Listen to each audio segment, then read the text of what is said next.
Hello friends, आज आपण ना ओव्हन ना साखर ना मैद्याचा वापर न करता असा छान हेल्दी आणि चवीला अप्रतिम लागणारा कॅरेट केक बनवणार आहोत। त्यासाठी मी सुरुवातीला 1 वाटी रवा थोडासा मिक्सरमध्ये बारीक करून घेतला आहे।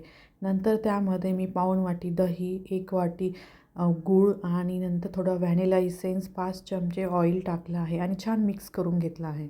तुम्हाला वाटलं तर तुम्ही हे मिक्सरमधून पण बारीक करून घेऊ शकता। त्यानंतर मी 1 वाटी गाजराचा किस, नंतर 2 चमचे गव्हाचं पीठ असं छान टाकून मिक्स करून 10 मिनिटं रेस्ट करायला ठेवलं आहे। दुसरीकडे मी गॅस ऑन करून कढाईमध्ये मीठ टाकून गरम करायला ठेवलं आहे आणि एका भांड्याला तेल लावून मैद्याचं कोटिंग करून घेतलं आहे।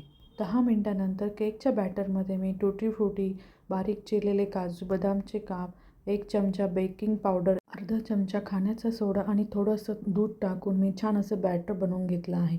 नंतर हे बॅटर मी 40 ते 45 मिनिटं बारीक गॅसवर त्याला छान बेक करून घेतलं आहे आणि तुम्ही बघू शकता केक खूप जास्त स्पंजी आणि एकदम सॉफ्ट आणि खायला खूप अप्रतिम झाला होता। तुम्ही नक्की ट्राय करून बघा आणि माझ्या चॅनलला सबस्क्राईब करा। थँक्यू।